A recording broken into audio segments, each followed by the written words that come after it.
Assalamualaikum warahmatullahi wabarakatuh.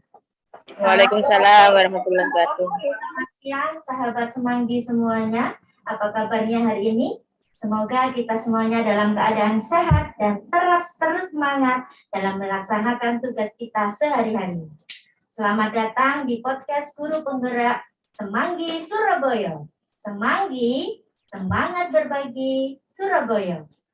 Podcast Guru Penggerak merupakan wadah bagi kita semuanya untuk meningkatkan wawasan dan pengetahuan kita dengan berbagai tema menarik yang akan kita diskusikan bersama. Pada kesempatan kali ini, izinkan kami mengucapkan terima kasih kepada Dinas Pendidikan Kota Surabaya dan juga kepada Kepala SMP Negeri 1 Surabaya yang sudah membersamai kita dalam acara podcast Guru Penggerak. Tak lupa kepada sahabat semanggi semuanya yang juga selalu setia menonton podcast Guru Penggerak. Ingat sahabat semuanya, jika 16 kali sahabat semanggi mengikuti podcast Guru Penggerak, sahabat semanggi akan mendapatkan sertifikat dari Guru Penggerak Surabaya. Jangan lupa untuk selalu mengisi link daftar hadir yang sudah disediakan oleh panitia. Baiklah, selama 1 jam ke depan, bersama saya, Sri Agustina SPD, dari TK Aisyah 9 Surabaya. Inilah podcast Guru Penggerak episode ke-8, dengan tema asiknya proyek penguatan profil pelajar Pancasila.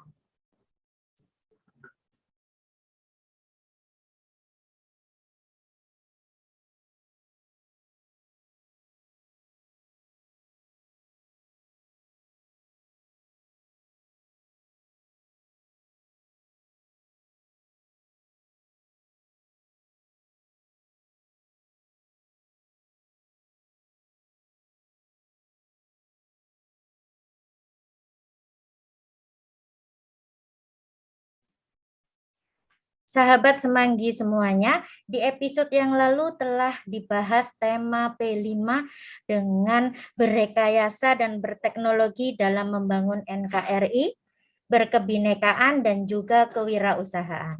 Di episode kali ini kita akan membahas 3 tema P5 lagi dengan narasumber yang berbeda. Tentu saja saat ini telah hadir bersama saya 3 narasumber hebat dari Guru Penggerak Surabaya. Yang pertama ada Bapak Dwi Purnama SSI dari SMA Barunawati Surabaya. Hai. Assalamualaikum Pak Dwi. Waalaikumsalam Bu Tina. Selamat siang. Selamat siang. Apa kabarnya hari ini Pak? Alhamdulillah luar biasa. Luar biasa. Pak Dwi, monggo silahkan disapa sahabat semanggi semuanya yang ada di rumah. Selamat pagi sahabat semanggi yang saya cintai. Kenapa saya pakai selamat pagi? Supaya kita selalu semangat terus, segar bugar. Ya, ini saya mau mengenalkan.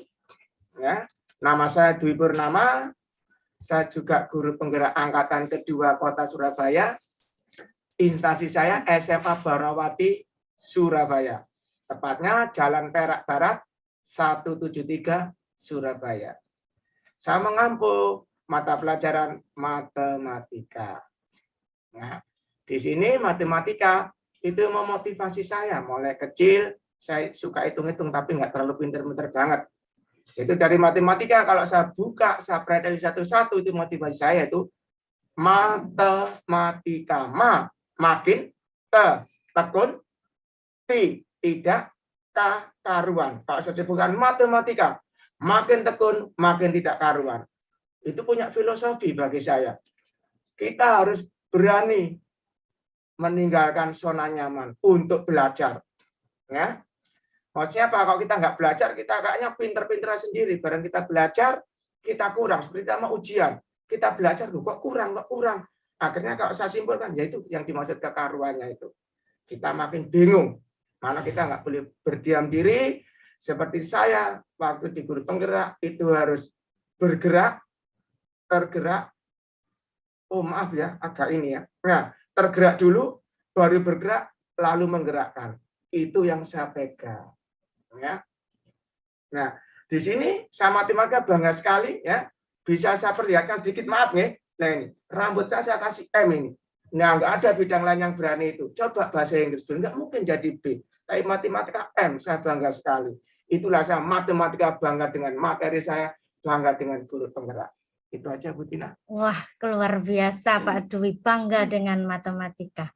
Tadi Pak Dwi bilang kita sebagai guru penggerak harus tergerak, bergerak, dan menggerakkan. Teman-teman, kali ini Pak Dwi akan membawakan tema P5, yaitu gaya hidup berkelanjutan. Seperti itu Pak Dwi, ya? Betul sekali, Bu Tina. Nanti kita bahas lebih dalam. Berlanjut ke narasumber kita yang kedua, ada Ibu Menik Misyatun dari SMP At-Taqwa Surabaya. Assalamualaikum Bu Menik. Waalaikumsalam warahmatullahi wabarakatuh, Bu Tina. Selamat siang. Selamat siang, Bu Tina. Apa kabarnya hari ini Bu Menik? Alhamdulillah, sehat, semangat, luar biasa. Luar biasa. Bu Menik semakin semangat, coba disapa sahabat semanggi yang ada di rumah. Baik, terima kasih Bu Tina. Oke, Assalamualaikum warahmatullahi wabarakatuh. Selamat siang teman-teman, sahabat semanggi semuanya yang ada di rumah, yang ada di sekolah, dan yang saat ini sedang melaksanakan aktivitas. Semoga senantiasa dalam keadaan sehat dan tetap semangat. Baik, perkenalkan, saya Menik Misyatun dari SMP At-Taqwa Surabaya. Saya mengampu mapel Pendidikan Jasmani Olahraga dan Kesehatan. Mensana in corpore sano. Di dalam tubuh yang sehat terdapat jiwa yang kuat. Terima kasih. Wassalamualaikum warahmatullahi wabarakatuh. Terima kasih Bu Menik. Berarti di sini Bu Menik ini akan mengajak kita semuanya selalu sehat dan semangat. Betul sekali, Bu Oke. Tina. Baiklah teman-teman yang ada di rumah, sahabat semanggi. Beralih ke narasumber yang terakhir kita, ada Ibu Nur Fitria dari SMA Negeri 17 Surabaya. Assalamualaikum Bu Fitri. Waalaikumsalam Bu Tina. Selamat siang. Alhamdulillah selamat pagi. Saya menyapa selamat pagi supaya jiwa kita selalu bersemangat seperti di pagi hari. Oke, bagaimana kabarnya Bu Fitri hari ini? Alhamdulillah sehat selalu Bu Tina. Oke. Nama saya Nur Fitriah dari SMA Negeri 17 Surabaya. Alhamdulillah saya mengajar bahasa Inggris di sekolah kami. Nah, selamat pagi semuanya teman-temanku yang beraktivitas hari ini. Hari ini saya akan memperkenalkan P5 dengan kearifan lokal saya. Oleh karena itu, mari kita untuk saling berbagi, saling berdiskusi untuk memberikan kesempatan kita untuk saling memberikan ilmu yang baru. Begitu Bu. Oke, terima kasih Bu Fitri. Tadi sudah disampaikan oleh Bu Fitri, tema yang diambil adalah mengembangkan kreativitas dan kearifan lokal. Ya. Baiklah, Bapak Ibu narasumber yang sudah hadir di sini, perlu diketahui sahabat semanggi semuanya, mereka adalah dari guru penggerak angkatan kedua Kota Surabaya. Yang saat ini alhamdulillah mereka bertiga sudah menjadi pengajar praktek. Nah, ini kita sekalian reuni ya teman-teman. Bagaimana sekarang bagaimana kabarnya CGP yang baru ini?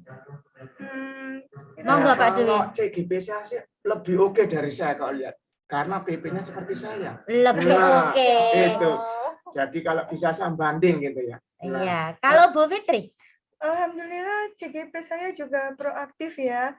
Mungkin memang harus dikasih stimulasi, rangsangan kepada mereka, beri semangat untuk belajar, dan PP-nya juga harus proaktif juga sih. Oke, ya. Kalau dari Bu Menik bagaimana Bu Menik? Alhamdulillah, kalau CGP saya yang sekarang ini luar biasa keren, Bu Tina. Keren. Karena aktif banget.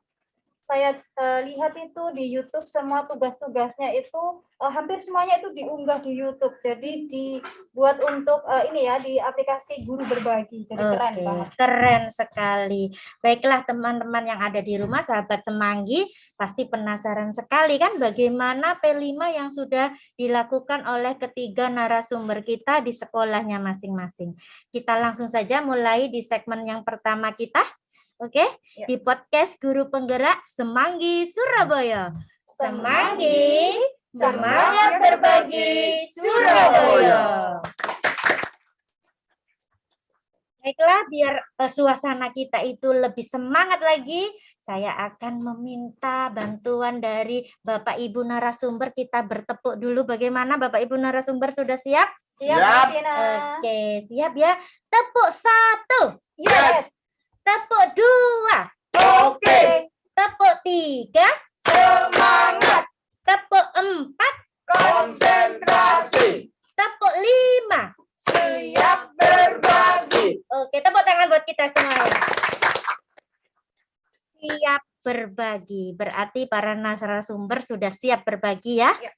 Oke, Pak Dwi. Tadi Pak Dwi akan menyampaikan P5 dengan tema gaya hidup berkelanjutan.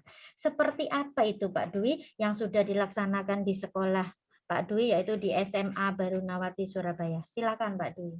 Ya itu sih dari teman-teman guru ya, sebenarnya itu kita lihat habis daring, anak-anak kegiatannya kurang, terus sikapnya atau gayanya itu tidak terarah. Makanya akhirnya kita ngambil gaya hidup berkelanjutan. Maksudnya apa sih gaya hidup berkelanjutan itu? Yaitu dengan gaya hidup berkelanjutan diharapkan kita bisa, ya, dalam artian saya dengar, kita bisa menjaga ekosistem bumi ini lebih baik lagi untuk generasi yang akan datang. Kalau kita lihat memang sepele, tapi ngelakuannya betul-betul susah. Karena harus mengubah gaya hidup kita. Intinya, yaitu kita harus ada perilaku, produk, dan aktivitas untuk keperluan kita. Tapi tujuannya, itu satu beringat, untuk menjaga kelestarian bumi yang kita cintai ini untuk generasi yang akan datang. Karena terjadi yang namanya, kenapa pertama kita ambil gaya hidup berkelanjutan.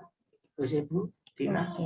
Berarti tema ini nantinya pasti akan berdampak di kehidupan yang akan datang. Ya, Pak Dwi, seperti Betul, itu Bu. ya. Diusahakan ini, Bu. Diusahakan pada pembiasaan itu, Bu. Jadi terus dia akan nular ke sekolah, ke tetangga, ke teman, terus akhirnya gaya hidupnya akan yang positif. Oke, berarti dengan gaya hidup yang berkelanjutan, peran pendidik di sini sangat penting, Pak Dwi ya. Iya. Nah, saya ingin bertanya kepada Pak Dwi, bagaimana peran pendidik sebagai fasilitator untuk tema gaya hidup berkelanjutan ini, Pak Dwi? Itu tadi, Bu. Sebenarnya P5 itu asik kalau kita tahu job-jobnya bagiannya. Jadi kadang kala cuma saya ingatkan teman-teman guru, terkadang saya itu lupa. Kita seperti ngajar di kelas. Jadi anak harus disekolah. Padahal enggak. Yaitu kalau kita ngomong satu, saya predeli satu-satu, Bu. Kalau saya ngomong satu sebagai fasilitator atau fasilitas, kita hanya memfasilitasi aja. Kita enggak menjelaskannya itu. Oh, butuh apa itu. Terus lagi perencanaan, kita hanya merencanakan apa-apa kita ngatur, anak-anak yang jalankan. Misal butuh perencanaan, butuh surat ini dan kita yang rencanakan. Ya. Terus lagi sebagai pendamping, kita hanya mendampingi aja. Asik pokoknya, kita enggak habis-habis ini. Memang pertama kita susah untuk membuat modul, tapi setelah kita bersama akan enak. Atau berikutnya kita harus tahu, kita sebagai konsultan atau supervisor, kita hanya menjawab apa dia membutuhkan. Kita enggak harus mendoktrin anak-anak. Yang penting yang terakhir, kita sebagai moderator hanya mengarahkan. Itu sih. Kalau kita hubungan dengan filosofi KD seperti menuntun. Yaitu menuntun tumbuh kembangnya anak-anak, Bu. Jadi kita nggak bisa harus mencekoi anak. Kita harus berpihak pada anak. Ya. Harus anak biar kreatif atau apa. Kita hanya memantau. Mengarahkan kalau ada kesalahan. Sebenarnya itu akan enjoy, asik sekali. Sesuai yang kita omongkan pada podcast kali ini. Oke, keren sekali Pak Dwi. Nah, baiklah, nanti pastinya banyak pertanyaan yang akan kita bahas lagi di segmen yang berikutnya, nggih, Pak Dwi. Sekarang kita beralih ke narasumber kita yang kedua, ada Ibu Menik. Tadi temanya adalah bangunlah jiwa dan raga. Betul sekali. Kenapa Bu Menik mengambil tema tersebut sebagai P5 di sekolah, Bu Menik? Oke, baik Bu Tina. Jadi gini sahabat-sahabat Semanggi yang ada di rumah, kenapa di sekolah kami untuk tema ini adalah mengambil tema bangunlah jiwa dan raganya. Jadi di sekolah kami sebenarnya ada tema yang sedang kami laksanakan sehingga kami combine dengan tema yang ada di profil pelajar Pancasila. Nah, harapannya adalah kita mengembangkan potensi anak-anak untuk menjadi seorang leader, seorang pemimpin yang mampu membangun jiwa dan raganya. Nah, sesuai dengan profil pelajar Pancasila ya Bu Tina, untuk dimensi yang pertama yaitu beriman, bertakwa kepada Tuhan Yang Maha Esa dan berakhlak mulia. Nah, bagaimana kita itu mengembangkan potensi anak-anak, bagaimana kita itu menguatkan mereka dengan elemen bertakwa dan juga berakhlak. Nah, itu untuk raganya. Nah, untuk jiwanya, bagaimana kita menguatkan akhlak dan menguatkan untuk imannya tadi. Nah, untuk raganya itu dari dimensi untuk profil pelajar Pancasila yang gotong royong. Bagaimana mereka mampu bekerja sama, kemudian bagaimana mereka mampu berkolaborasi dengan teman-temannya dalam pelaksanaan di P5 ini. Seperti itu, Bu Tina. Oke, berarti di sini tema P5 yang diambil oleh Bu Menik adalah membangun karakteristik anak didik. Betul begitu. sekali, Bu Tina. Nanti kita bisa bahas lagi lebih lanjut, Bu Menik. Sekarang saya akan berlanjut ke narasumber kita yang ketiga, Ibu Nur Fitria dari SMA Negeri 17. Tadi temanya adalah mengembangkan kreativitas dan kearifan lokal. Iya, betul. Saya penasaran sekali, bagaimana sih proses awalnya sehingga tercipta atau memilih tema tersebut di sekolah, Bu Fitri? Oke. Monggo. Terima kasih Bu Tina. Oke, sebenarnya di sekolah kami itu sudah mengembangkan mengembangkan kreativitas yaitu membuat batik, yaitu masuk ke dalam muatan lokal. Nah, oleh karena itu dalam P5 ini kita akan mengembangkan lagi, mewujudkan dengan membuat batik, yaitu batik celup. Karena waktu di muatan lokal kita memang membuat batik tulis. Nah, dengan menggunakan batik celup di sini mungkin akan mempermudah siswa untuk bisa berkreatif dan bekerja sama antar temannya, seperti itu.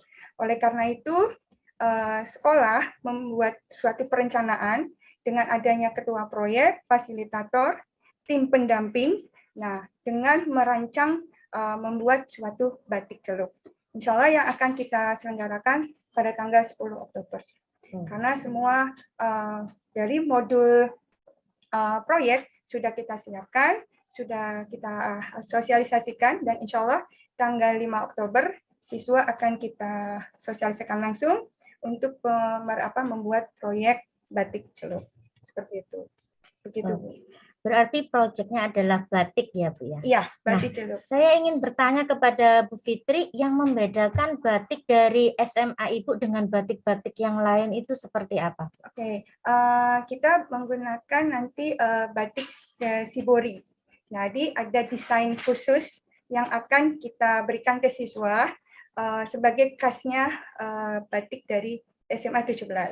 Karena mungkin kita tahu ya, budaya kita di Kota Surabaya ya adalah pakaian batik. Nah, semoga batik yang akan kita rancang, kita buat bisa kita gunakan juga untuk siswa, untuk orang banyak, seperti itu. Oke, batik shibori. Ya, nah, betul. itu nanti bisa kita lanjutkan di segmen berikutnya. Ya. Nah, di antara kita ini, Bu ya, kita juga memakai pakaian batik ini. Ya. Seperti yang digunakan oleh Bapak Dwi. Iya. Ini nih, Bu. Iya. Berarti apa ini? Iya. Kira-kira ini? Kalau misalnya batik tulis kan biasanya ada nggak teratur ya kalau batik tulis ya desainnya. Kalau batik celup kan nggak teratur, jadinya seperti ini gitu. Kalau ini pendapat saya seperti ini, Bu. Kalau Berarti batik itu celup, termasuk batik celup. batik Ya. celup. Oke. Mampu sih, Bu. Masuk celup lagi nggak, Bu? Celup Enggak, sebenarnya ada Oh. desainnya, Pak. Ya, Iya, ada iya, cetakannya seperti Iya, itu. Iya, iya. Ini saya juga pakai batik loh, Bu Fitri. Ini Iya. masuk batik apa ya kalau Itu ini? kayak batik tulis, Bu. Oh, berarti Iya. ditulis gitu ya? Ya, ada pakai alat canting gitu, Bu. Oh, ada Tapi nanti alatnya. ada videonya, tapi itu videonya mungkin dalam video yang sudah kita kerjakan setahun lalu dalam muatan lokal menggunakan batik tulis. Oh, gitu. Seperti itu. Karena alatnya memang kita sudah siapkan di sekolah. Nah, seperti itu. Oke, menarik sekali. Dari ketiga narasumber pastinya proyek P5 yang dilakukan di sekolah masing-masing ada keunikan tersendiri. Teman-teman atau sahabat Semanggi semuanya yang ada di rumah, jangan ketinggalan di segmen yang berikutnya, tetap di podcast Guru Penggerak Semanggi Surabaya. Semanggi, semangat berbagi, Surabaya.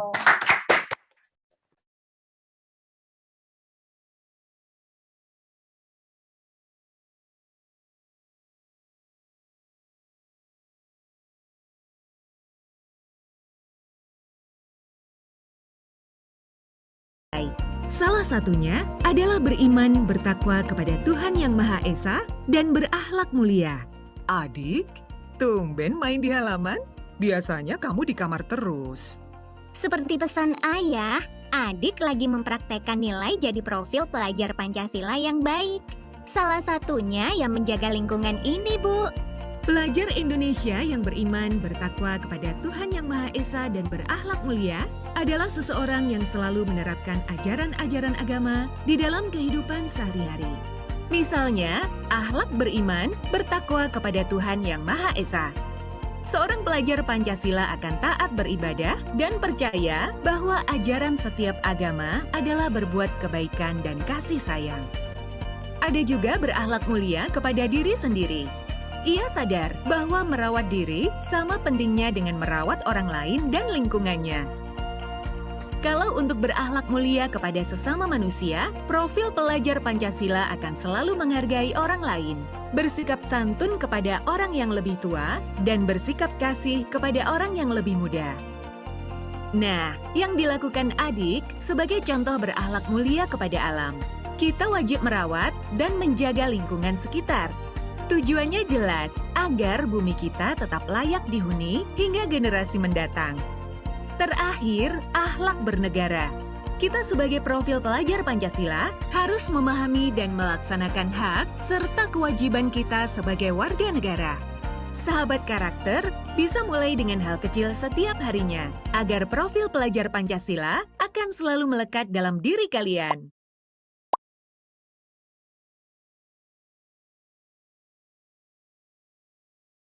Halo pelajar Pancasila, kamu pasti masih ingat dong? Untuk menjadi profil pelajar Pancasila yang baik, kita harus memiliki 6 nilai. Salah satunya adalah beriman bertakwa kepada Tuhan Yang Maha Esa dan berakhlak mulia. Adik, tumben main di halaman? Biasanya kamu di kamar terus. Seperti pesan ayah, adik lagi mempraktekkan nilai jadi profil pelajar Pancasila yang baik. Salah satunya yang menjaga lingkungan ini, Bu. Pelajar Indonesia yang beriman bertakwa kepada Tuhan Yang Maha Esa dan berakhlak mulia adalah seseorang yang selalu menerapkan ajaran-ajaran agama di dalam kehidupan sehari-hari. Misalnya, akhlak beriman bertakwa kepada Tuhan Yang Maha Esa. Seorang pelajar Pancasila akan taat beribadah dan percaya bahwa ajaran setiap agama adalah berbuat kebaikan dan kasih sayang. Ada juga berakhlak mulia kepada diri sendiri. Ia sadar bahwa merawat diri sama pentingnya dengan merawat orang lain dan lingkungannya. Kalau untuk berakhlak mulia kepada sesama manusia, profil pelajar Pancasila akan selalu menghargai orang lain, bersikap santun kepada orang yang lebih tua, dan bersikap kasih kepada orang yang lebih muda. Nah, yang dilakukan adik sebagai contoh berakhlak mulia kepada alam. Kita wajib merawat dan menjaga lingkungan sekitar. Tujuannya jelas, agar bumi kita tetap layak dihuni hingga generasi mendatang. Terakhir, akhlak bernegara. Kita sebagai profil pelajar Pancasila harus memahami dan melaksanakan hak serta kewajiban kita sebagai warga negara. Sahabat karakter bisa mulai dengan hal kecil setiap harinya, agar profil pelajar Pancasila akan selalu melekat dalam diri kalian. Hai pelajar Pancasila, pasti kita sudah sering dengar ya, kalau sekarang ini adalah era globalisasi. Ternyata, untuk menjadi profil pelajar Pancasila yang baik, kita juga harus menerapkan berkebinekaan global. Terus, maksudnya apa sih ya? Profil pelajar Pancasila yang peka terhadap berkebinekaan global adalah pelajar yang tetap mempertahankan budaya luhur, lokalitas, dan identitas bangsanya, tetapi tidak menutup diri untuk menerima informasi atau budaya lain. Hello, my name is Bintang. Duduh, adik kakak ini sok bule banget sih ngomong bahasa Inggris segala. Ini namanya adik menghargai budaya lain, Kak. Nanti kalau aku nggak ngerti bahasa Inggris dan ada orang asing yang nanya ke adik gimana? Malu dong kalau harus buka kamus dulu. Untuk mampu menerapkan nilai berkebinekaan global ini dalam kehidupan sehari-hari, kamu bisa memulai dengan mengenal dan menghargai budaya lain. Dengan begitu, kita dapat mengidentifikasi berbagai informasi dari budaya luar sebelum kita coba menerapkannya. Selanjutnya, profil pelajar Pancasila yang sudah menghargai dan paham budaya lain akan mampu berinteraksi dan berempati. Jika sudah begitu, kita akan terhindar dari prasangka terhadap budaya luar. Selanjutnya, kita juga harus bisa menyelaraskan perbedaan yang ada dan dapat menciptakan hubungan yang harmonis dengan berbagai budaya lain. Gimana sahabat karakter? Nggak susah dong ya untuk menerapkan nilai ini dalam kehidupan sehari-hari? Dengan begitu, kita dapat merasakan keindahan perbedaan yang ada di Indonesia. Kita juga dapat mendatangkan kebaikan, karena setiap orang dapat hidup berdampingan dengan segala perbedaan. Yuk, mulai dari hal kecil.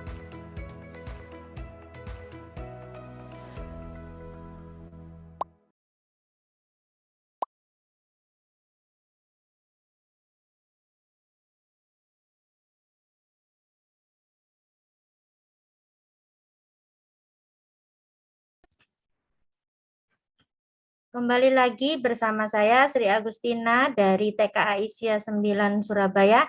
Kita masih di acara kesayangan kita bersama, Podcast Guru Penggerak. Semanggi Surabaya. Semanggi, semangat berbagi, Surabaya. Baiklah sahabat Semanggi semuanya, kita telah tiba di segmen yang kedua. Jangan lupa bagi sahabat Semanggi semuanya yang aktif selama 16 kali mengikuti podcast Guru Penggerak akan mendapatkan sertifikat dari Guru Penggerak Surabaya. Dan jangan lupa untuk mengisi link daftar hadir yang sudah disediakan oleh panitia.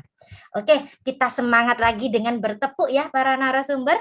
Oke, sudah siap? Siap. Tepuk 1. Yes. Tepuk 2. Oke. Tepuk 3. Semangat. Tepuk 4. Konsentrasi. Tepuk 5. Siap berbagi. Oke, tepuk tangan buat kita semuanya. Siap berbagi. Di segmen kali ini kita akan melihat video dari ketiga narasumber hebat kita, yaitu ada Bapak Dwi Purnama dari SMA Barunawati, Ibu Menik Nisyatun dari SMP At-Taqwa, dan juga Ibu Nur Fitria dari SMA Negeri 17 Surabaya. Yang pertama, kita akan menyaksikan video dari Bapak Dwi Purnama dari SMA Barunawati, Surabaya dengan tema P5 Gaya Hidup Berkelanjutan. Bapak? Saya buah ini. Ayo ini lemu-lemu sing ngomong. Iya.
Iya, memang tak merasanya ya.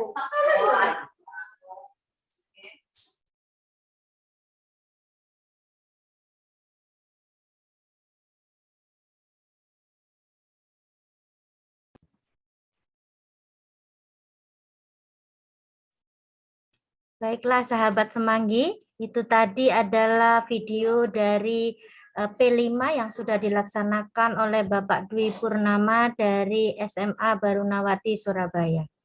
Pak Dwi, dari video tadi atau tayangan yang sudah ditampilkan, tadi saya melihat Pak Dwi mengajak anak-anak untuk berinteraksi apa itu Pak? Sepertinya kok ada di perpustakaan seperti itu? Seperti apa Pak? Ya, maksudnya itu kalau kita rujuk ya, saya sih mengikuti Merdeka, yaitu dari guru penggerak, yaitu mulai diri, maksudnya dari diri. Jadi dari anak itu, kalau tadi kan berkelanjutannya apa sih yang ada di situ. Jadi perpus dia mengeksplorasi konsep, M-nya, M-E, gitu kan ya. Nah, dia sajak ke perpustakaan, apa yang ada di situ, eksplorasi apa yang ada. Nah, di sini dia bilang, kita sebagai pendamping inovasi lagi menyiapkan aja, kita nggak ikut monggo, kita mengarahkan. Itu yang tanya yang di perpus tadi itu masuk pada eksplorasi konsep, juga ada pada ruang diskusi. Kalau kita bilang adanya itu kalau dulu kita ada berpikir kan nggak ada, itu ruang kolaborasi kan gitu. Ada sekarang kan ada ruang diskusi, ada ruang presentasi. Kita masuk pada yang ruang kolaborasi, pada mernya sampai di perpus tadi itu, Bu Tina. Apa saya lanjut semua? Oke, untuk di sini P5-nya tentu saja dimensi P5-nya juga sangat penting. Iya. Kira-kira dimensi P5 apa yang Pak Dwi ambil untuk tema gaya hidup berkelanjutan? Kalau mengikuti dari menteri ya, atau Pak Menteri, itu kan minimal kita 3 kalau SMA. Dan kebetulan pada gaya hidup berkelanjutan ini kita, yang saya ambil beriman, bertakwa pada Tuhan Yang Maha Esa, berakhlak mulia, bernalar kritis, ya. Nah, terserah kita mau ngambil yang mana. Pada program berikutnya atau berikutnya, kita akan beda. Yang penting dimensi pada P3 atau profil perjalanan itu kena semua. Nah, di sini cuma saya bilang aja, yaitu pada beriman buta pada Tuhan Yang Maha Esa, yaitu kita yang sambil berakhlak mulia terhadap ekosistem bumi, termasuk terhadap alam sekitarnya. Maka kita harus merawat, menjaga indikatornya. Tadi ada menyiram bunga, ada yang nanam itu. Ini kan karya anak-anak yang memvideo sendiri. Saya hanya mengarahkan, kita nggak ikut-ikut. Jadi kepotong itu untuk memelihara, contohnya lagi listrik. Listrik kapan kita ngecap, kalau kita nggak pakai, stop kontak dilepas. Kadang kan enggak, sudah off, sudah on, tapi masih jalan. Dan untuk keberlanjutan kita pakai energi-energi yang bisa terbarukan. Jadi untuk anak cucu kita, kalau kita bilang nggak saya, dan untuk anak-anak, untuk generasi yang mendatang. Jadi tetap terpelihara, itu yang dimaksud gaya hidup berkelanjutan. Masih banyak sekali dibiasakan anak berkebun, bertanam, untuk menghindari iklim. Atau memilah-milah sampah plastik. Itu salah satunya. Dan di sini juga cara memakai ini, Bu, yaitu memakai IT. Itu. Oke, terima kasih Pak Dwi. Berarti di sini elemennya yang penting adalah berakhlak mulia. Ya. Berakhlak mulia tentu saja tidak dengan orang sekitar, tetapi juga dengan alam dan lingkungan. Baiklah, baiklah teman-teman semuanya, kita akan berlanjut ke video yang kedua dari narasumber hebat kita, Ibu Menik Misyatun dari SMP At-Taqwa Surabaya. Temanya adalah bangunlah jiwa dan raganya.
Wah, keren sekali video dari P5 Ibu Menik dari SMP At-Taqwa Surabaya. Saya penasaran sekali, Bu. Itu anak-anak sedang apa dan diajak apa itu, Bu? Oke, iya Bu Tina. Jadi dari tampilan video tadi yang pertama, nah ini mereka ngapain ya kira-kira? Nah, di sini itu mereka adalah sedang belajar ya, di mana pembelajaran untuk tutor sebaya. Nah, di kurikulum Merdeka ini ya Bu Tina, kita udah beda sama yang zamannya kita waktu sekolah dulu ya. Kalau waktu sekolah dulu kita itu kalau jadi murid ya apa yang dikatakan oleh guru itu yang harus kita lakukan ya. Jadi kita itu kesempatan untuk mengeksplor diri itu kurang sekali. Nah, beda dengan pada saat ini. Seperti yang ada di video SMP At-Taqwa tadi ya, anak-anak sedang melakukan pembelajaran, itu tadi pembelajaran PJOK ya Bu Tina ya. Jadi sahabat-sahabat Semanggi, mereka sedang bagaimana sih pembelajaran itu bisa memberikan atau memberi dampak bagi teman. Jadi kalau ada yang satu belum mampu, maka dia akan menjadi tutor sebaya bagi teman yang lain. Nah, disinilah peran guru sebagai fasilitator. Jadi, guru tidak hanya menyuruh, tidak hanya memberikan instruksi, ya, tetapi membimbing, mengarahkan dan juga mengembangkan potensi yang dimiliki oleh siswa. Nah, di situ tadi mereka sudah dibentuk secara berkelompok, ya, bagaimana membangun untuk raganya. Nah, selain itu sebelum raganya dibangun, berarti jiwanya juga harus dibangun. Dengan apa? Yang pertama, kalau di sekolah kami itu, bagaimana kami membangun jiwanya anak-anak itu. Jadi hampir di semua pelajaran, kita itu ada spiritual paradigm, Bu Tina. Jadi spiritual paradigm itu kita ambil dari ayat atau hadis yang ada di dalam Al-Quran, yang mendasari dari pembelajaran kita. Nah, itulah yang kita combine dengan dimensi yang ada di profil pelajar Pancasila, yaitu dimensi atau elemen yang pertama beriman, bertakwa kepada Tuhan Yang Maha Esa, dan berakhlak mulia. Sehingga kita ambil untuk dimensinya adalah bertakwa dan berakhlak. Nah, kemudian untuk menguatkan raganya, salah satunya adalah dengan cara berolahraga tadi, Bu Tina. Nah, kemudian selanjutnya setelah mereka melakukan pembelajaran seperti itu, kemudian untuk proses ke ini proyeknya ya. Jadi apa sih yang akan menjadi big project di sekolah kami nanti? Nah, jadi tadi anak-anak ada yang berkelompok ya. Penasaran nggak sih sahabat-sahabat Semanggi di rumah? Mereka tadi ada yang lagi kayak melukis gitu, kemudian ada yang lagi gunting-gunting tadi. Iya, tentu ya, saja di video penasaran. Tadi, iya. Nah, mungkin Bu Tina sudah tahu ya, atau perlu tahu? Iya, itu sedang anak-anak diajak apa itu, Bu? Nah, jadi seperti ini Bu Tina. Jadi untuk proyek penguatan profil pelajar Pancasila di sekolah kami untuk tema Bangunlah Jiwa dan Raganya ini, kami membuat proyek yang nantinya itu menjadi big project. Jadi kolaborasi antar mapel, Bu Tina. Jadi itu bukan satu mapel saja. Ya, satu proyek itu bisa untuk beberapa mata pelajaran. Nah, gimana caranya? Pasti penasaran kan, sahabat-sahabat Semanggi?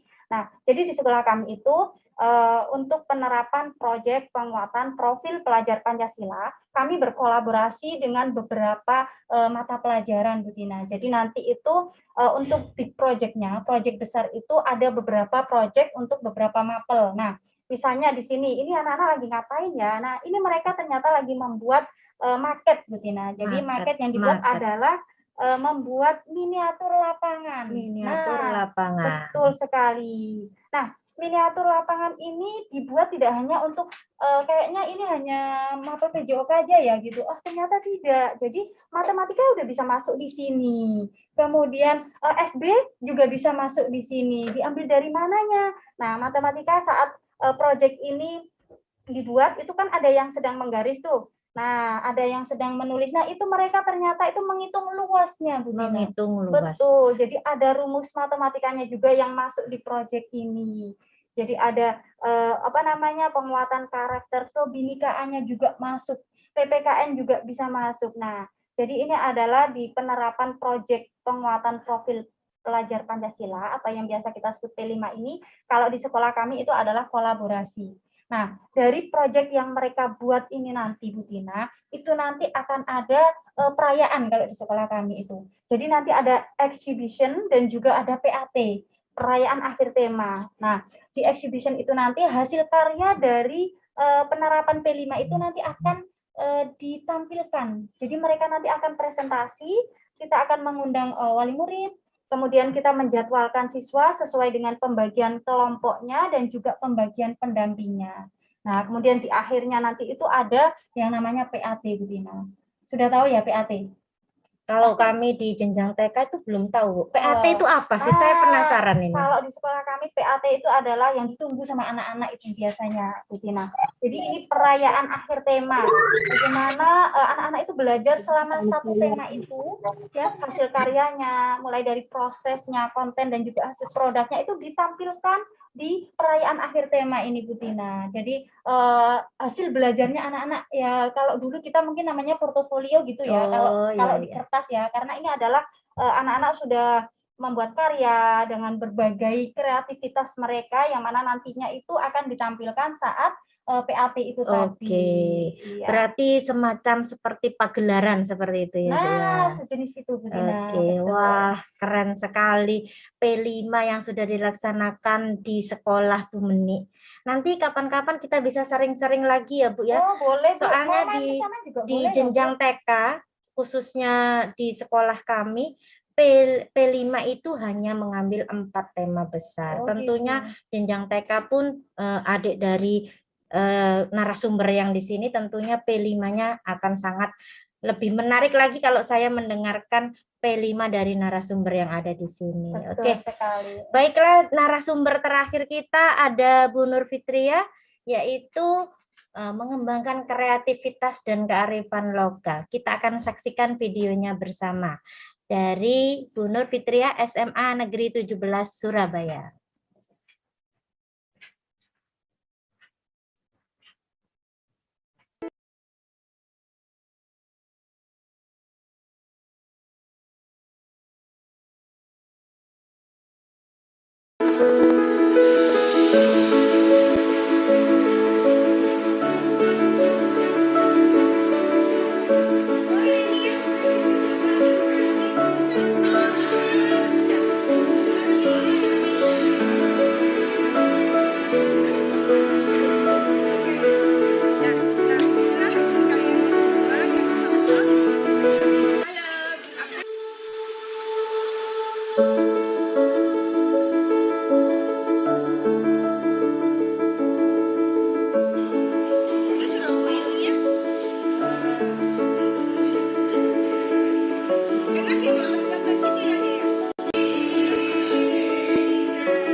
Oke, keren sekali Bu. Tadi dari video itu bisa dilihat anak-anak bersama membuat batik. Ya. Iya. Yang ingin saya tanyakan, kira-kira dimensi dan elemennya apa yang ingin Bu Fitri ambil dari P5 ini? Oke, di P5 itu kan pasti ada elemen dari P3 ya Bu ya. Nah sebenarnya banyak ya Bu ya, ada kebinekaan di sini kita memperkenalkan budaya, yaitu budaya dari Surabaya. Nah, yaitu batik. Nah, memang di sini batik yang saya pasang di video itu adalah batik tulis. Kita memang dulu saya memberikan ide kepada guru budaya bagaimana mendesain suro dan boyo. Nah, pada nanti di P5 untuk bulan Oktober kita menggunakan batik celup, yaitu dengan menggunakan batik desain shibori dengan desain kotak-kotak seperti itu. Nah, kita menggunakan tadi kebinekaan dulu. Kebinekaan itu macam-macam, Bu. Ada yang menggunakan budaya batik Surabaya ataupun batik macam-macam dari berbagai daerah. Terus kreatif. Jadi kita mendesain dengan kreativitas siswa dan juga kolaborasi antar guru yang berbagai mata pelajaran. Ya, seperti itu Bu. Terus kemudian kita bekerja sama. Apa yang dikatakan tadi sama teman-teman adanya kolaborasi ya antar guru, semua mapel dan juga siswa. Kita berkolaborasi untuk mendesain dan merancang juga membuat batik celup tersebut Ibu. Seperti itu. Oke, terima kasih Bu Fitri. Berarti ini nanti sudah terlaksana di bulan Oktober itu untuk bulan Oktober. Kita akan pada tanggal 5 kita akan sosialisasikan kepada siswa memperkenalkan batik celup dengan menggunakan desain shibori. Untuk shiborinya sendiri, 5 Oktober. 5 Oktober dan insya Allah tanggal 10 kita langsung ke lapangan untuk meminta siswa untuk dibagi-bagi siapa pendampingnya dan siapa fasilitator dan kita setiap kelas sudah terbagi gurunya masing-masing seperti itu. Oke, keren sekali. Nah, sahabat Semanggi semuanya pasti penasaran kan? Dan pasti banyak yang ingin ditanyakan kepada narasumber hebat kita yang sudah hadir di studio podcast Guru Penggerak. Nantikan di segmen ketiga teman-teman bisa bertanya di kolom chat, isi nama dan unit kerja kemudian pertanyaannya. Jangan lupa juga untuk selalu mengisi link daftar hadir yang sudah disediakan oleh panitia karena 16 kali pertemuan teman-teman akan mendapatkan sertifikat dari Guru Penggerak Surabaya. Tetap di podcast Guru Penggerak Semanggi Surabaya. Semanggi, semangat berbagi Surabaya.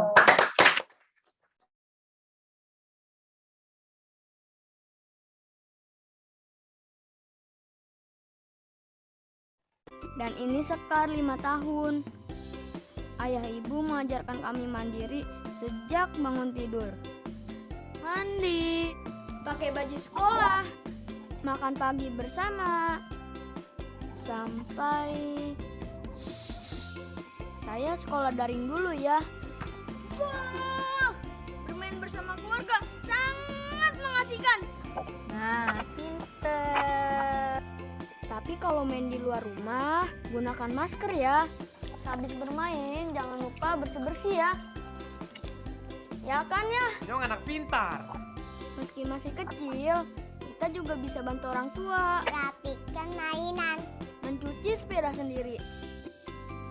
Kasihan, Dok. Ayah ibu bangga bila kita mandiri.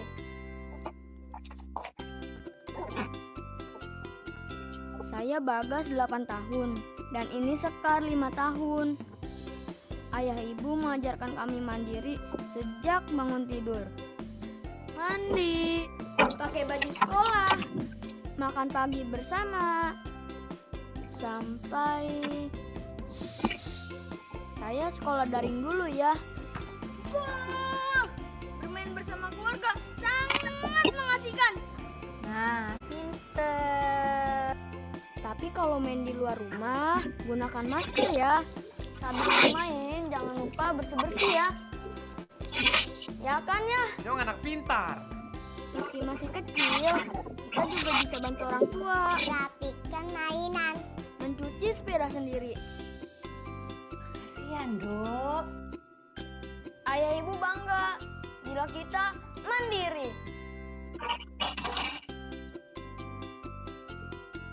Saya Bagas 8 tahun dan ini Sekar 5 tahun. Ayah ibu mengajarkan kami mandiri sejak bangun tidur.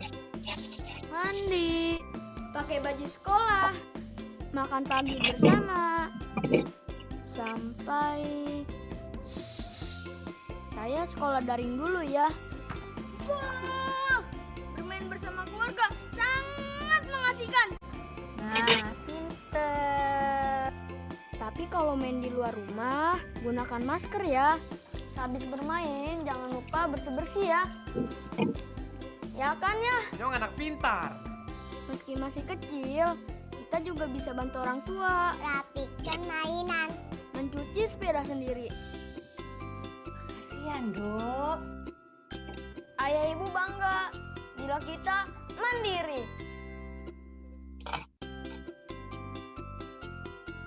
Saya Bagas 8 tahun dan ini Sekar 5 tahun.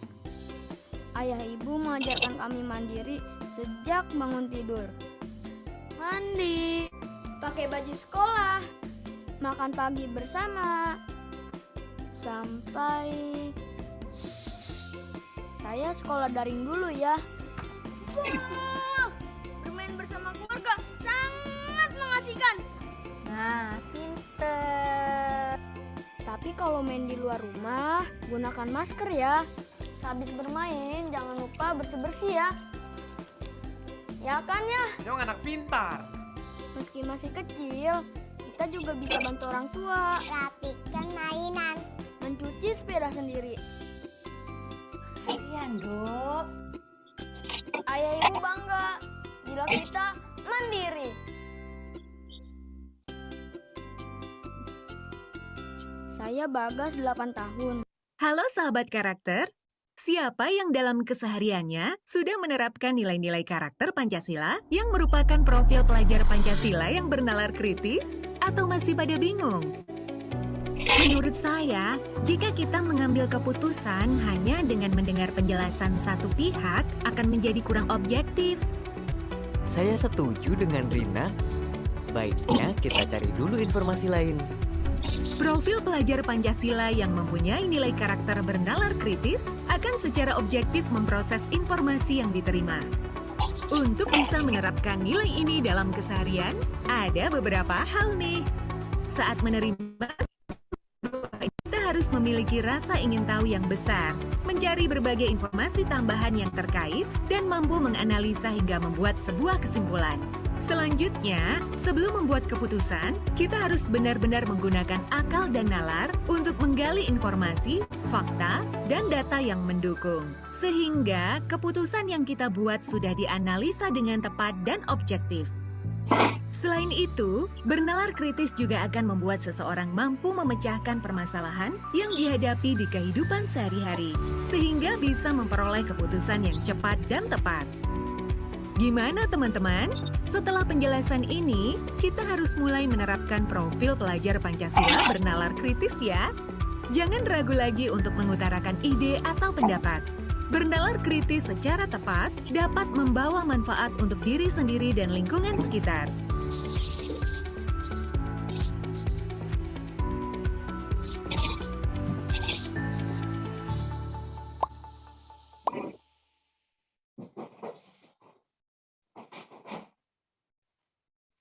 Halo sahabat karakter, siapa yang dalam kesehariannya sudah menerapkan nilai-nilai karakter Pancasila yang merupakan profil pelajar Pancasila yang bernalar kritis?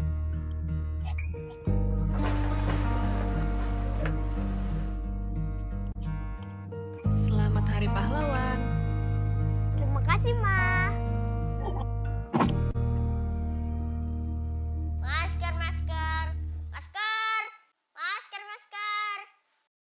Hei, kamu nggak sekolah? Aku sekolah online sambil jalan masker. Kamu mau beli?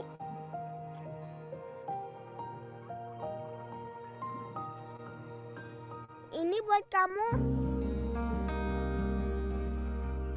Kamu sekolah online di sini aja. Terima kasih. Namaku Fajar. Aku Hero.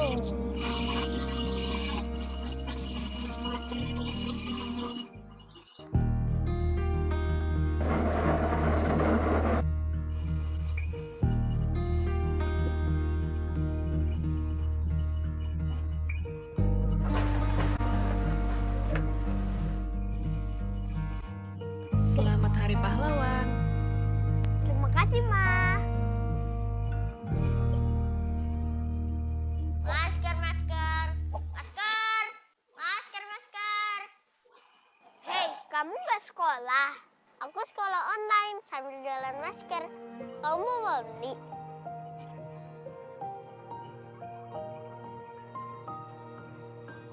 Ini buat kamu. Kamu sekolah online di sini aja. Terima kasih. Namaku Fajar. Aku Hero.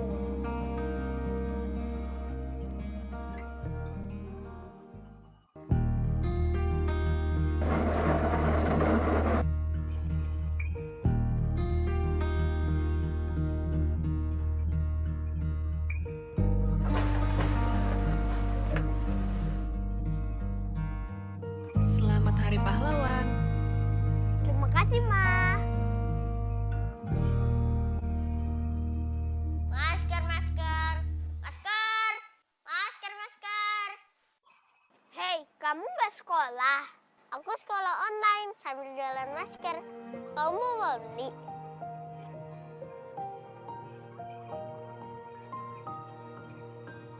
Ini buat kamu. Kamu sekolah online di sini aja. Terima kasih. Namaku Fajar. Aku Hero.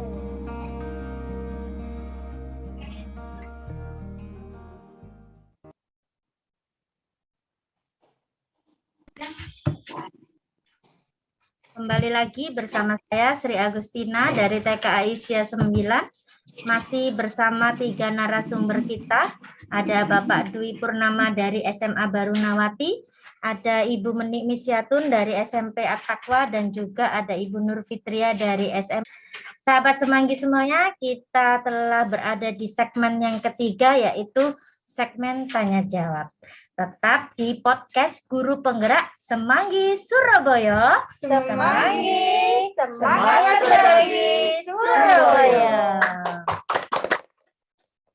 Biar lebih semangat lagi, kita tepuk lagi. Yes. Oke, para narasumber? Oke, siap. Tepuk 1, tepuk 2, Oke. tepuk 3, Semangat. tepuk 4, Konsentrasi. tepuk 5, Siap berbagi. tepuk tangan buat kita semuanya. Jangan lupa sahabat Semanggi untuk selalu mengisi link absen yang sudah disediakan, karena dengan 16 kali mengikuti podcast Guru Penggerak, sahabat Semanggi akan mendapatkan sertifikat dari Guru Penggerak Surabaya.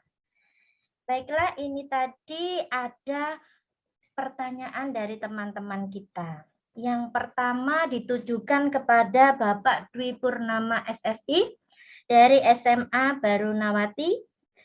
Pertanyaannya dari Bapak Edi, SMA Bina Bangsa. Pak Dwi, P5 yang sudah diambil oleh Pak Dwi itu topiknya apa, Pak? Topiknya kalau tadi temanya itu kan gaya hidup berkelanjutan, ngambil topiknya jejak karbon. Jejak karbon. Jejak karbon.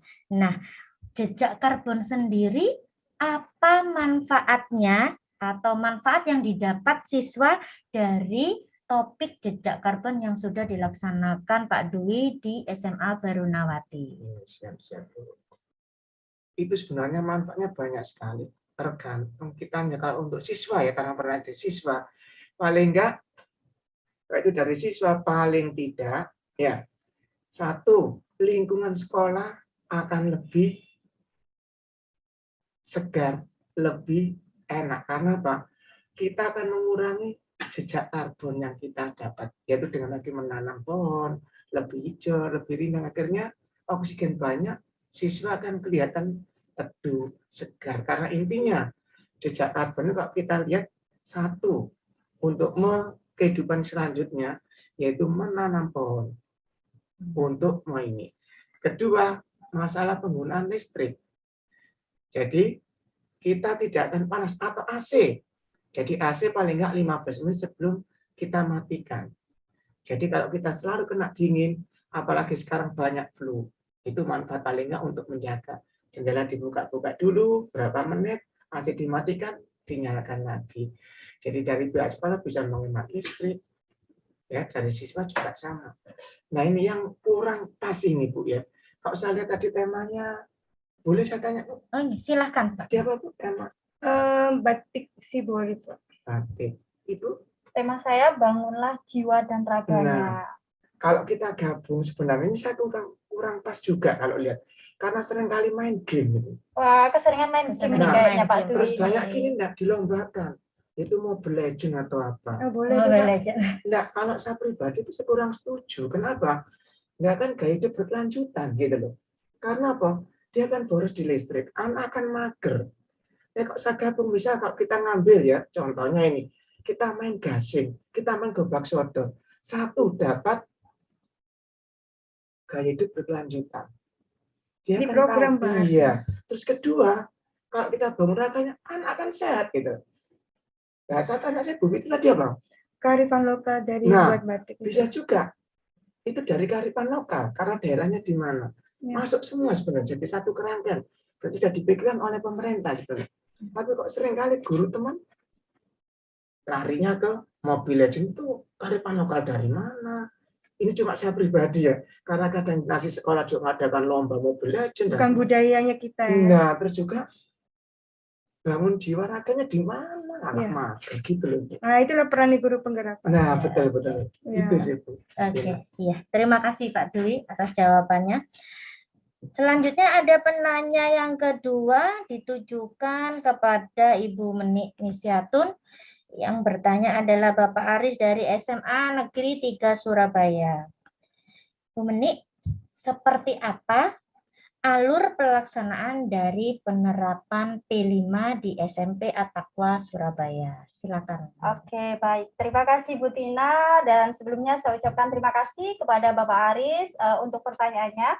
Baik, untuk alur pelaksanaan penerapan penguatan proyek pelajar profil pelajar Pancasila di SMP At-Taqwa, yang pertama adalah tahap perencanaan.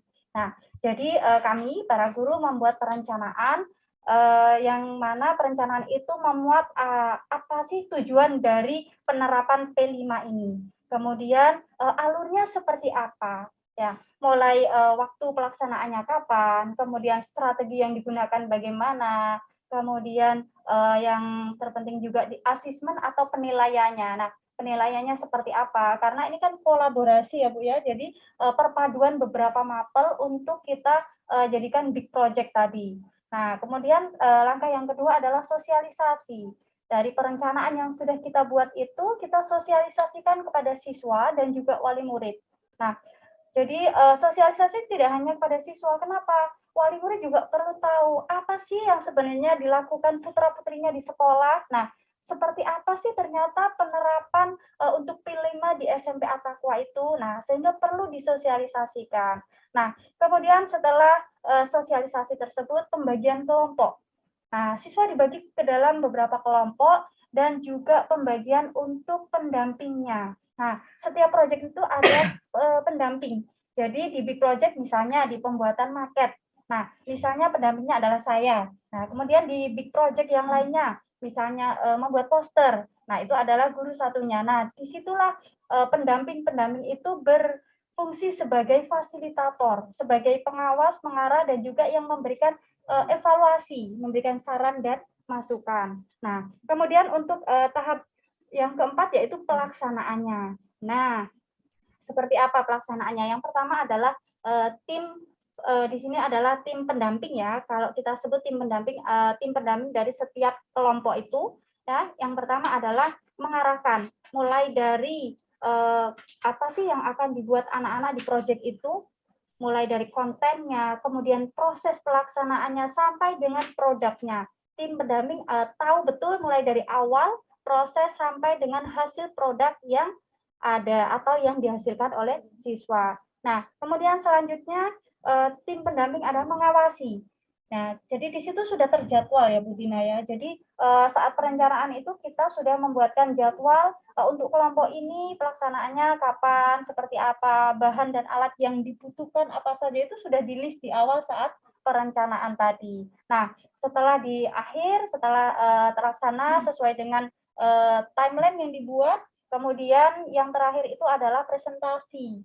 Jadi presentasi dari big project yang mereka buat itu. Nah, di presentasi itulah itu namanya exhibition kalau di sekolah kami. Exhibition, jadi di situ mengundang wali murid, ya, wali murid yang berkesempatan atau bisa hadir di waktu yang sudah ditentukan. Jadi saat Ananda itu presentasi disaksikan oleh beberapa wali murid yang hadir dan juga guru-gurunya, ya.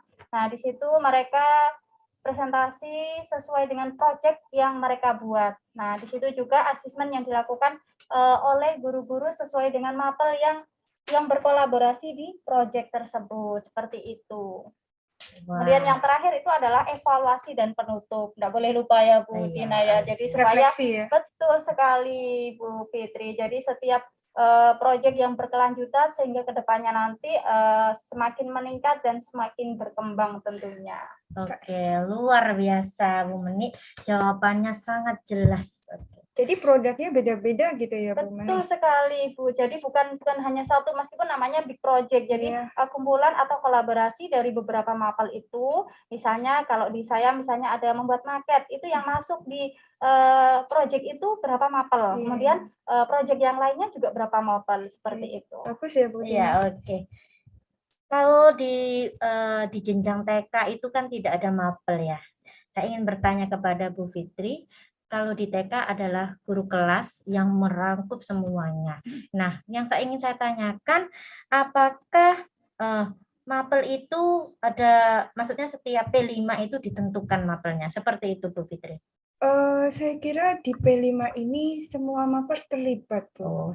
Jadi tidak melihat dia bahasa Inggris, matematika, biologi, kimia, tidak. Tapi semua membaur, bekerja sama. Semua guru yang mengajar kelas 10 terlibat. Dia dalam mendampingi siswa kelas 10 untuk proyek besar ini.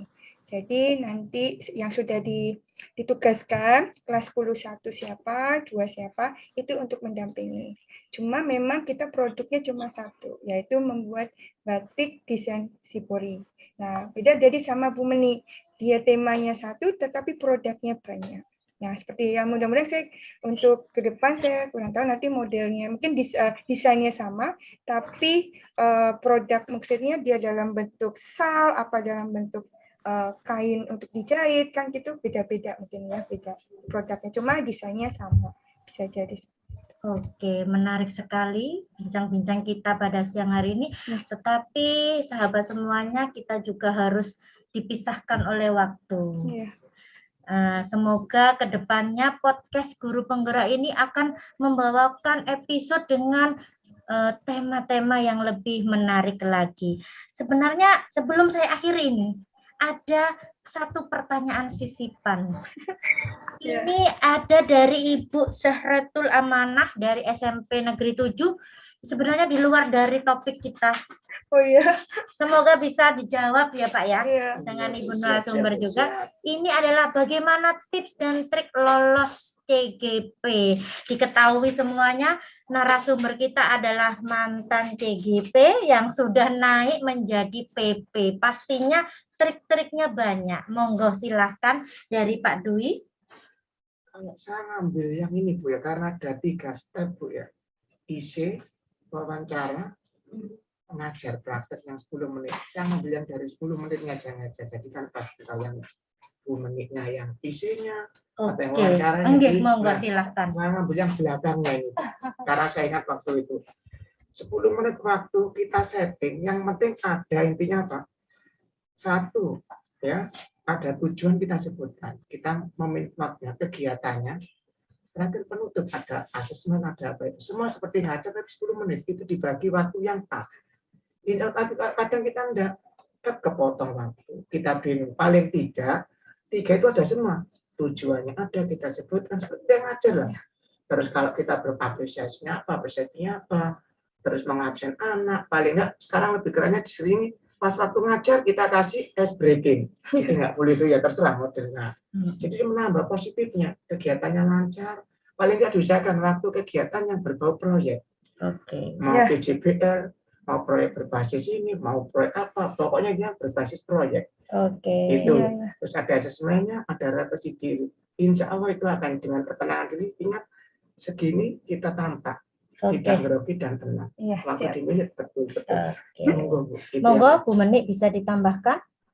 Oke, baik Bu Tina. Sahabat-sahabat Semanggi semuanya, ini sharing ya atau berbagi pengalaman bagaimana sih tips dan triks untuk lolos CGP angkatan 8. Ini tidak hanya untuk angkatan 8 sih sebenarnya, bisa untuk angkatan berikutnya ya di tahun 2024 itu kan 8, 9, 10. Ya betul, 8, 9, 10. Oke, baik sahabat-sahabat Semanggi, yang pertama untuk seleksi di calon guru penggerak itu ada 3 tahapan. Yang pertama yaitu tahapan administrasi, kemudian yang kedua ada tahapan isai, dan yang ketiga itu adalah simulasi serta wawancara. Nah, tipsnya apa sih yang pertama itu? Nah, yang pertama itu adalah administrasi, bagaimana mengisi data diri tentang kita misalnya mau menjadi calon guru penggerak. Nah, di situ mengisikan data, kemudian setelah itu ada isai. Nah, isai ini yang biasanya sering nih teman-teman kadang bingung. Nah, di isai itu biasanya di setiap soal itu kan ada soal yang bercabang. Jadi ada indikatornya, misalnya 1 berarti 1A, B dan sebagainya. Nah, di situ ada ketentuan berapa ribu kata yang harus dituliskan. Nah, kalau Bapak Ibu misalnya mengcopy paste dari internet atau sebagainya itu bisa dideteksi. Jadi ada pastinya kalau misalnya kita melakukan plagiasi kan bisa dideteksi. Sebisa mungkin apa yang kita tuliskan di isai itu adalah sesuatu yang nyata, sesuatu yang pernah kita lakukan, praktik baik yang pernah kita lakukan. Nah, sehingga apa yang kita tuliskan itu nanti saat kita lolos di seleksi 1 itu akan dipertanggungjawabkan saat tes wawancara. Nah, itu untuk tips yang pertama. Kemudian yang kedua, setelah kalau misalnya udah lolos ini di tahap 1, tahap keduanya adalah simulasi. Ya. Nah, di simulasi itu seperti yang disampaikan Pak Dwi tadi. Jadi benar-benar harus disiapkan dengan sebaik mungkin, mulai dari tampilan, dari atas sampai kalau di online kan kita setengah ya Bu ya, jadi setengah badan. Nah, jadi kita benar-benar mempersiapkan apa sih yang akan kita simulasikan sesuai dengan materi di mapel kita masing-masing. Seperti itu. Mungkin untuk yang ketiga nanti akan disampaikan oleh Bu Fitri. Ya, oke. Terima kasih Bu Meni, Bu Tina. Pengalaman saya dalam wawancara Ibu. Jadi kalau wawancara sebenarnya kita percaya diri aja, terus bercerita, menjelaskan apa adanya. Jadi tidak dibuat-buat. Jadi kita menceritakan keaktifan kita sebagai guru sehari-hari, kita melakukan pelatihan, apa kita bersikap terhadap teman, kepala sekolah, itu apa adanya, apa yang ditanyakan asesor. Yang penting tidak dibuat-buat. Kalau dibuat-buat itu akan menekan pertanyaan yang bermacam-macam. Jadi dengan waktu 1 jam ya, 1 jam apa 2 jam itu ya? Tergantung. Jadi kita ditanyakan. Pengalaman kita juga di PP juga sama, diwawancara dengan 2 asesor. Asal kita tenang, tetap menyapa dengan tersenyum ya, dan juga memberikan bukti-bukti yang pernah kita lakukan terhadap asesor. Itu saja sih yang kita lakukan dalam wawancara ya. Ya memang wawancara kita memang yang berat menentukan di wawancara ya, seperti itu. Karena itu tahap akhir ya. Tahap akhir ya. Tapi kita dulu ada tes skolastik ya, kayak tes CPNS ya. Untuk angkatan 1 dan 2 sekarang berarti itu sudah berat lebih loh ya. Oke, iya. Kalau kita membahas tentang CGP tentu Oh, saja akan selesai. panjang. Oke. Semoga tips dan trik dari 3 narasumber kita bisa membantu Ibu Sehrotul lolos CGP dan Amin, juga amin. teman-teman yang lainnya yang mendaftar semoga bisa bergabung dalam program guru penggerak. Yang penting menarik banget Iya, kegiatan oke. CGP. Yang penting diikuti alurnya aja. Alhamdulillah pada siang hari ini podcast kita juga harus berpisah karena waktu. Semoga di kedepannya ada podcast-podcast lagi dengan tema yang lebih menarik. Terima kasih saya sampaikan kepada Pak Dwi, Bu Fitri, dan juga Bu Menik. Jangan lupa teman-teman, link absennya tetap diisi 16 kali. Pertemuan mengikuti podcast akan mendapatkan sertifikat dari Guru Penggerak Surabaya. Baiklah, saya sebagai pembawa acara mohon maaf apabila ada kekurangan. Kita akhiri podcast Guru Penggerak kita bersama Semanggi Surabaya. Semanggi, semangat berbagi Surabaya.